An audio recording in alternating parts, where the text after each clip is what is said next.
Hey everyone, welcome back. You ever have a doorstop that keeps getting ripped out of the wall like that? And you stuff something in here to try to re-thread it, but it just keeps getting worse? Well, today we're gonna fix that.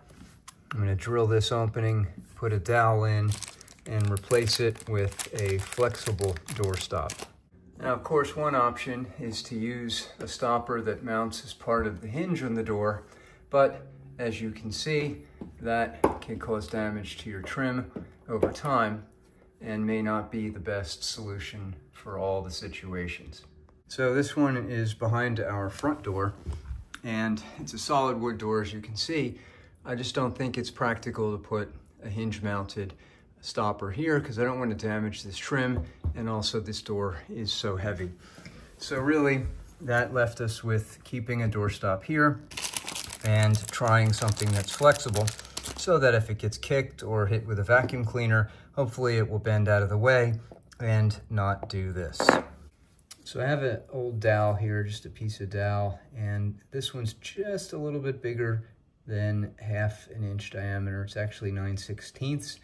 You can use whatever size suits you, but this is the one we're going to use here. All right, so I just clamped down the dowel here. I'm going to cut off a small section. It's going to be deeper than I need to go with the threads for the doorstop, but hopefully deep enough that I can just send it right through the trim. Nothing has to be super precise here. You just need a piece that's going to be deep enough that's going to go in. And we'll clean that up and bring that inside. Okay, so here's the piece of the dowel that I cut that we're going to be pushing in here. And I laid out a bunch of different drill bits. I'm going to start with a 1/4 inch bit and just gradually widen this hole, because as you can see, it kind of walks over this way. And if I start with a big bit, I think the entire hole is going to shift over here, and I don't want it to. So I'm going to start with the 1/4, and I'm going to step my way up to the 1/2 inch. And as it turns out, I think the 5/8 is going to be the play for this to make a hole just big enough that I can slide this in and glue it in place.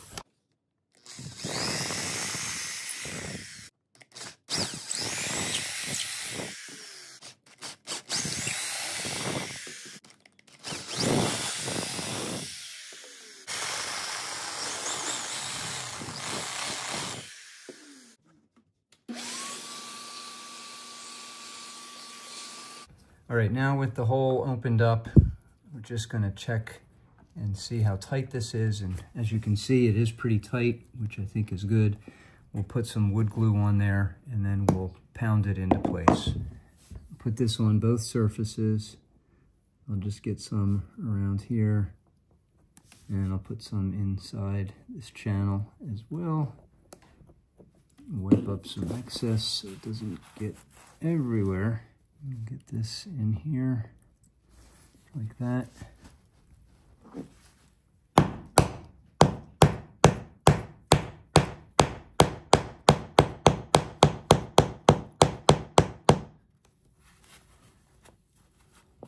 Now I can add a little extra glue around here. Right, there it is with some extra wood glue around the surface and edges like that. We're gonna let that sit for 24 hours to dry and cure, and we'll come back tomorrow and put on the doorstop. So we're back a day later. The glue is now dried. You could just patch this and paint it if you need to, but for the size of the doorstop that we have, it will fit right over there and cover the spot that is not painted. So I'm not going to bother patching that just until I know whether this works. Now we're going to get ready to mount the doorstop. And these are the instructions that come with this particular doorstop.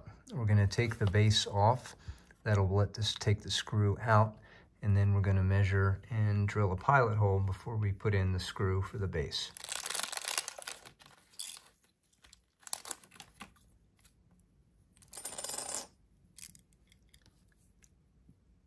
So for this one, the particular screw, you can use a 3/32 bit or a 5/64.